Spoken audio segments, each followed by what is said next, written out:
Welcome back to D.O.T. University. I'm Ryan, the D.O.T. guy. We're bringing you a really cool video. We're going to show you how to do a DataQ challenge. Now, this violation was presented to us because the officer put a truck out of service for a steering violation. Okay, the violation was not even a violation, and we went through and we did this DataQ. We were going to bring it to you earlier in the winter, but it turned out we bit off a lot on this one and the challenging. So we're going to give this to you in a two-part video just to kind of shorten it up so you can see everything.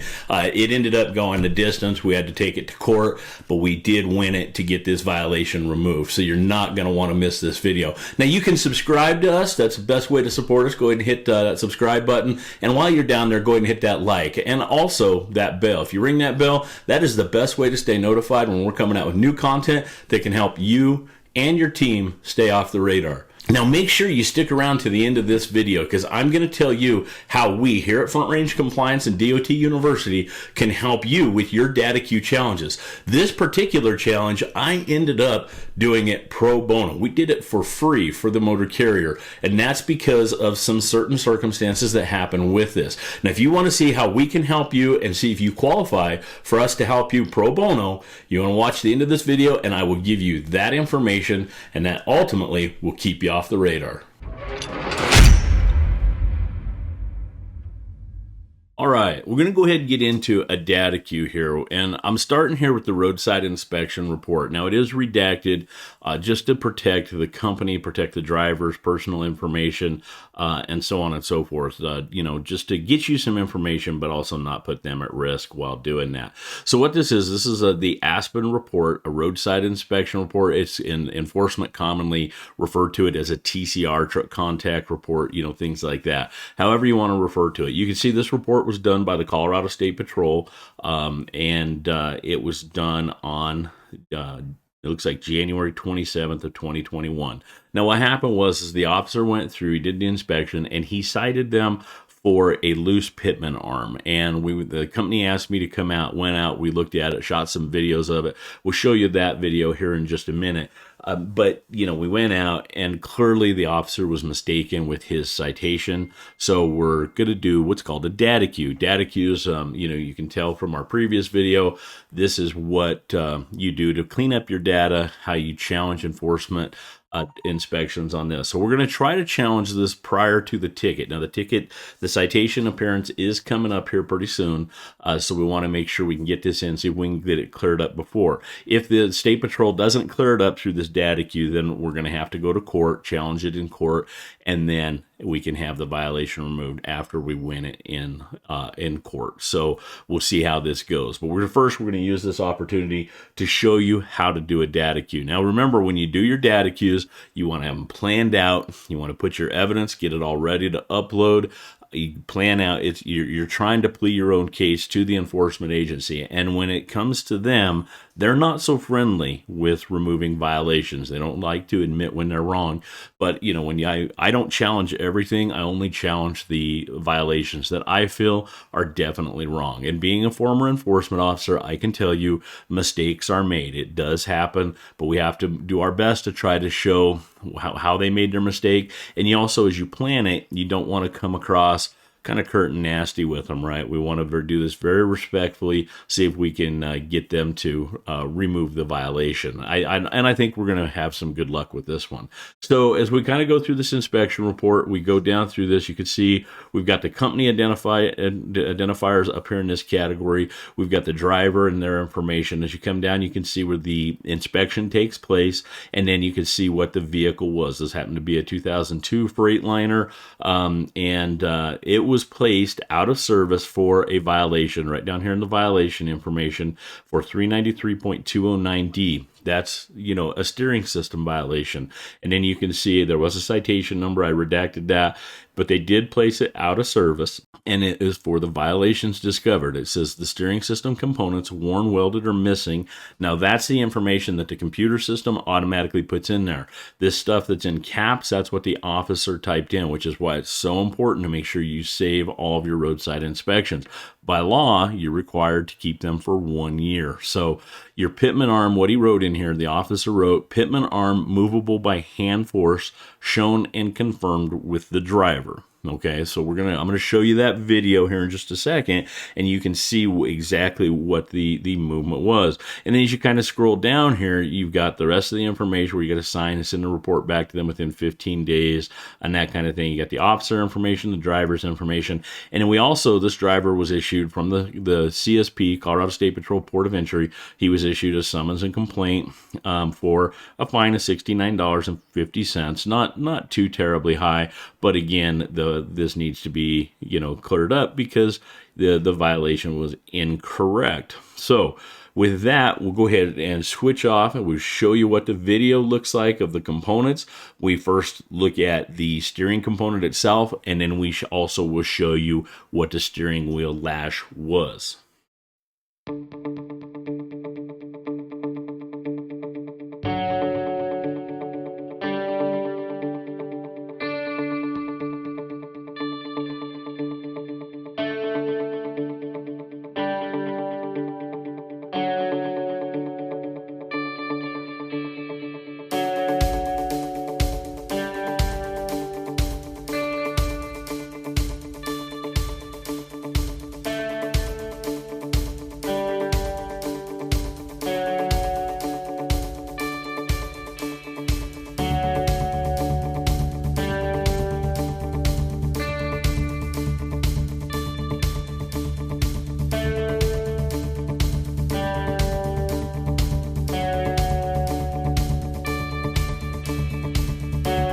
Now that you've seen that video, you can very clearly see that when we're rocking the steering back and forth, that pitman arm does not move on the output shaft. Now, if you pay attention, you notice that there is some marks where we tried to tighten it. And the mechanic, before I got there, did attempt to tighten it. However, it was already at its maximum threshold. It wasn't going to tighten. And that's because the pitman arm is in fact tight on that spline of the output shaft. The movement that we have by hand force is that about a 1/16 of an inch where that output shaft has a little bit of movement inside the actual steering gearbox. However, you can see the steering gearbox is intact, it's properly mounted, it's not cracked, we don't have any issues. In the next video we're going to go through, we're going to show you that's going to be what the steering components are for when we check the steering wheel lash. So we'll go ahead and roll that video right now.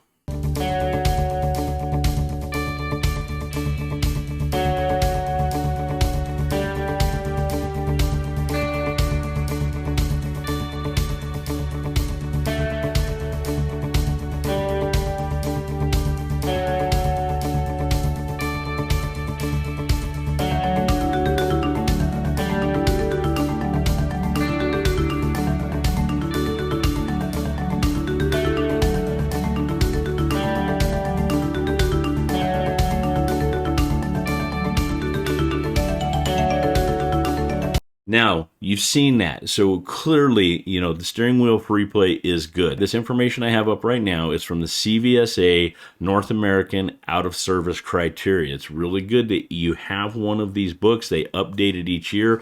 This is directly out of the 2020 edition, and this is specifically about the steering system. Now, there are violations that you can have that's found in the Code of Federal Regulations, but then there are violations that are so extreme that then the vehicle can be placed out of service for that. Well, this is what we're looking at now.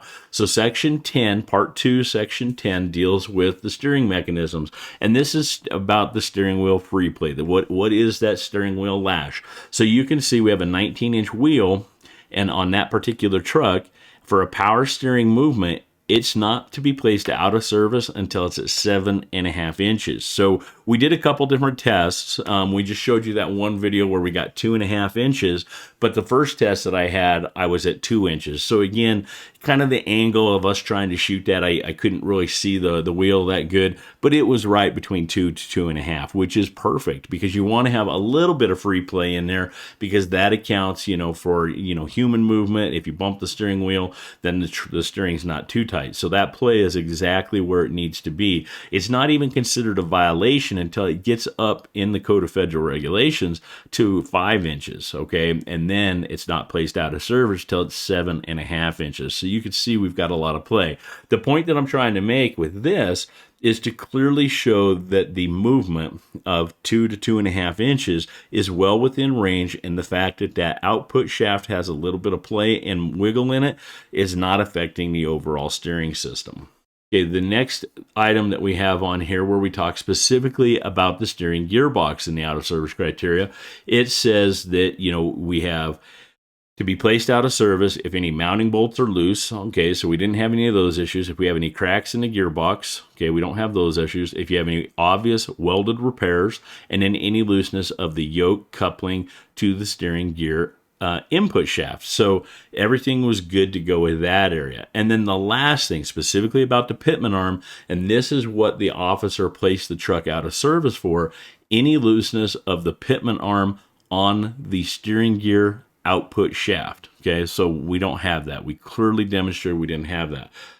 When you open up the Code of Federal Regulations, this is the ECFRs where you can find all the federal regulations online. When we go specifically to the steering wheel systems, to part 393.209 of the system, this is where we're talking about, your overall the law. This is when the violation starts. The previous slides that I showed you were the CVSA out of service criteria, where the officer can shut the vehicle down or place it out of service for the defect.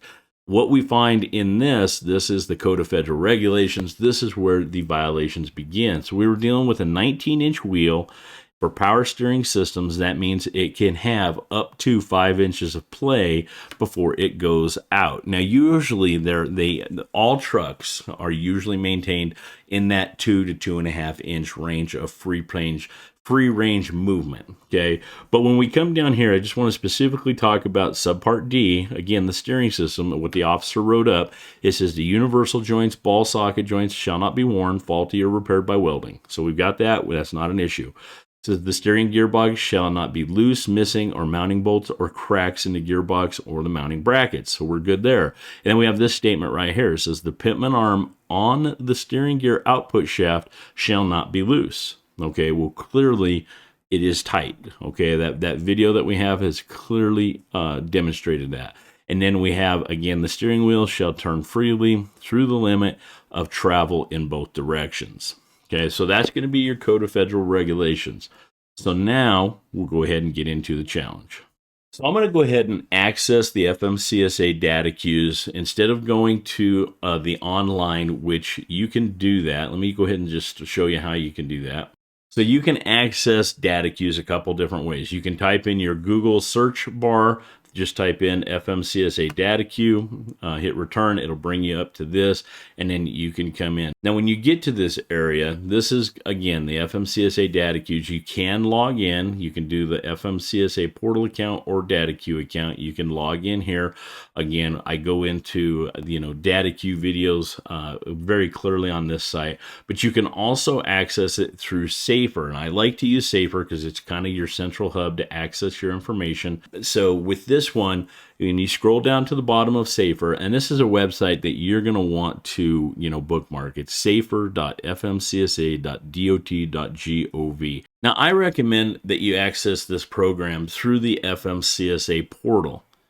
The portal is the central access location for it's kind of the central nervous system for your D.O.T. number. It's where you can access all the federal programs, but you're logged into it. Now, you can file a DataQ from the other site, but it makes it look like it's being filed from somebody from the public. And I've had the feds, they just don't pay attention to those data queues. So you want to make sure that you log in and you're actually showing that you're a representative of the company. So go ahead, and once you put in your credentials, your user ID and your password, go ahead and hit login. Once you have accessed your FMCSA portal, then you can go through and select data queues up here in the upper left-hand corner. And then once you select that, go ahead and hit go, and that will take you to your DataQ page. Once you've accessed the FMCSA DataQs, and this is where you're going to go through to start a review. To start your review, simply just hit the add a request, and that'll take you to your next steps and your information. Now, in this first step, it's going to go through, it's going to require you to, list what you're doing. You can do a crash event, inspection, violations, including requesting a copy of the report, warnings. You've got US D.O.T. audits, registration, insurance, household goods, submit a petition to contest the accuracy of a clearinghouse issue. And you can select the, I don't know why I'm filing a challenge, okay? But for this one, we're specifically challenging a violation. And we hit next, it takes us to our next type. This is step 2, which is specifically to the specifics of this. So you can challenge the citation, you can challenge a violation. We are challenging the violation and the citation, but I'm going to clarify that in the written statement of the complaint. Other things that you have on here, you didn't receive a copy of your report. Okay, sometimes that happens. Drivers don't turn them in. You have to do a DataQ, and then they'll send you a copy of the actual report. Remember, you have to have those on file for a year. Again, I already mentioned citation, not mine. That's when the motor carrier or a roadside enforcement officer, maybe they typoed a US DOT number. You're looking at your SMS, your safety measurement system. You see that vehicle doesn't belong to you. That's not your driver. You don't know who they are. Well, you'll come into here to do a DataQ and to get that removed off of your safety history. The next thing that we have is missing or incomplete report. Missing a report, that happens every once in a while. Reports don't upload. We don't see it as much with today's data systems, but it has happened, especially if the officer does a handwritten report. Duplicate, it's, when you have violations that are the same inspection as listed multiple times. And then the last thing is that the inspection report contains incorrect information or other, that maybe they got something wrong, the vehicle wrong, they got the gross vehicle weight ratings wrong, whatever the case could be. So we're going to go ahead, and we did select a violation. We're going to go and hit next for the next statement. Now, this statement, you just want to read it. I'll tell you what this says. By choosing this option, you believe that the violation is incorrect and is listed in the FMCSA system are listed multiple times in error. Inspection reports include violations at the time of the inspection, which carriers or drivers are then responsible to fix. Once fixed, the violation is not considered incorrect and will remain on the record. Okay, so what we're saying with that is they're saying if we caught you at the time of the inspection, the violation stands, regardless of you fixing it afterwards. So you can't fix something and then challenge it saying, hey, well, we fixed it. So that's all. They're just trying to let you know. Now, these are tough challenges because the feds and the states are famous to say, well, at the time of inspection, this is what we observed. And we could run into a problem with that, but I think they've got it addressed. So from there, we're going to go ahead and hit next. It's going to take us to the next system. And this is where we're going to go through and input some of the information. So we're going to start off by putting in the report number as you do your select, your state identifier. Now remember, on your inspection reports, all of them start with the state identifier. So you'll use, for Colorado, it's CO, and then you'll use the rest of the numbers from there. So I'm going to go ahead and input the information. I'll be back with you in just a second. So as you can see, I went through and I input the company or the roadside inspection report number, and it has gone through and then auto-populated the rest of the information. That's one of the newer features to DataQs. You used to need to go through and input all this information, but they have finally linked everything together, so it will input that information. Okay, and then come down here. Once you've verified everything is correct, go ahead and insert your driver's name. Now, once you get the driver's name entered, then you have to come down here and select where did you view the data that you want reviewed. Select your publication. This little drop-down bar, you can find it on your SMS reports on ANI, that's your safety measurement system, CSA preview, case report, crash reports. Okay, we're going to go ahead and select the inspection report because that's what we're using. From there, we're going to go ahead and input what the violation was. 393. You can see it pops up automatically there. Okay, and when I tab to the next section, it auto-populates for me. And then from there, now I need to input what should I review. Now, this is where you want to get organized. Now, I like to go through and plan mine out and then type that out in a separate like Word document. I use an Apple, so we use Pages. So again, plan that out. So in my pre-planning, I've gone through and I've prepared this statement, for my data queue. You want to go through, it needs to be well thought out. You don't want to come across as though you're whining about the complaint or you're just upset about the complaint or it's unfair, whatever the case is. You want to lay out the foundation and you want to explain exactly what the situation was. And remember, these individuals at the state agencies, they're supposed to know these rules and regulations, but we're still going to provide them that information. So just to be clear, we're going to get, put down on paper what your explanation is of why you're requesting the challenge, and then you're going to also, try to provide them with the regulations so that they can see it, especially when you're dealing with exceptions and things like that, because they might not understand. Every once in a while, you might be dealing with an interpretation. Make sure that you provide, again, what that interpretation of the regulation is. So pre-plan it, type everything out, give it a good proofread, walk away from it for a day, come back, take a look at it, and make sure that you're not coming across too pointed, too curt with them, that kind of thing. Now, with these, you also don't want this statement to be too, how should I say this? You don't want it to be too sappy. I guess maybe that's the right word. Just put the information in there. Okay. Once upon a time when I was an enforcement officer, I helped the state manage their DataQ system when they first introduced DataQs.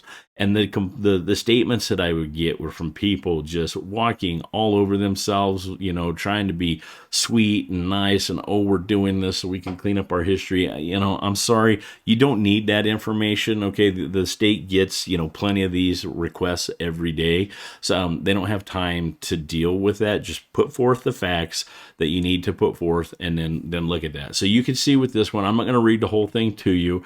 I just started out identifying myself just to provide some type of credibility. DataQ prepared by Ryan Byers, former CSP MixApp training coordinator and FMCSA master instructor for NAS A and B, and currently the owner of Front Range Compliance Solutions. And then from there, I get into the actual DataQ. I explain what this is. I explain the regulation. I talk about the report, and then I did put a statement in here. This is not an event that qualifies for the statement at the time of inspection, the officer's observation, or the condition of the vehicle. I'm bringing that to their attention because I want them to take this serious. This issue was misidentified by the officer and incorrectly cited. Forcing the company to take this to court will cost 2 days for the initial appearance and the trial to the court. Additionally, the carrier will have the expense of hiring expert witness. This matter can be simply cleared with this DataQ. So I'm giving them a chance to do the right thing. Hopefully we have some luck here and they'll actually see things our way. I've gone through, I'm putting in the citations, the violations that I want cleared up. And then I also made a list here of what my evidence was. Now, this is not all my evidence. This is just the proof, the big evidence. Now, when you're doing videos with DataQs, this is where it gets a little bit tricky. The evidence that it lets you upload can only be 5 megabytes. So, when you're talking about video, that means you got to compress that video with some additional software. And yeah, it's grainy, bad quality. So we take this beautiful video, the same thing we showed you, and now all of a sudden it's pixelated, it's blurry. Yeah, it looks like, somebody spilled something on your camera lens and you're trying to shoot through it. So what I've done was I opened up private links into my YouTube channel that only they can see. And of course, we provide them with the links to see those. So what we're going to do is we're going to actually take this information, okay, and I'm going to copy it. And what I'm going to do now is, and that I've copied, is I'm going to take it over and I'm going to paste it into the DataQ bar. So back on DataQs, okay, this is where we're going to input that information. Okay, I'm just going to kind of open up this box just to give us some room, and I'm going to paste, put my cursor in there, and I'm going to paste everything into this bar. Now, here's the deal. Okay, this system, don't worry too much about your formatting, your paragraphs, your spacing, because what this system's going to do is it's going to take all of that information in this box and it's going to scrunch it into one big long paragraph. So like I said, don't get too worked up about it. I've already proofread this. Okay, so you can see once we hit enter, I clicked on enter the violation. You see it's taken everything and scrunched it all together into there. So we've got our information in there. From there, you're going to go ahead and hit next.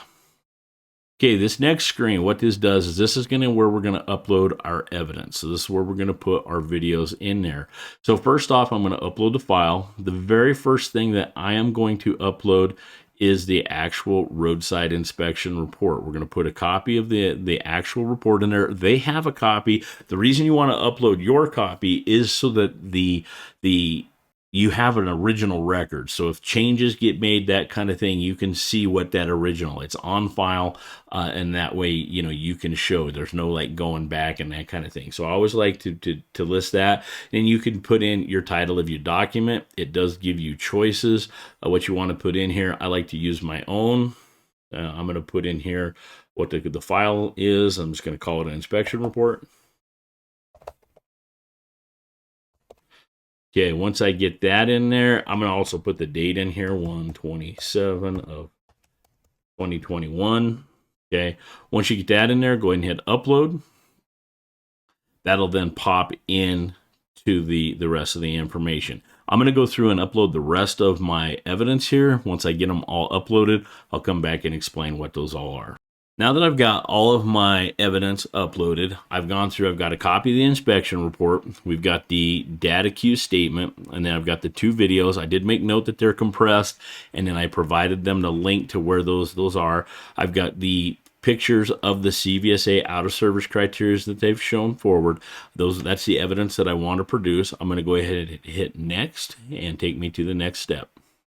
Okay, this is kind of the final step within the overall system.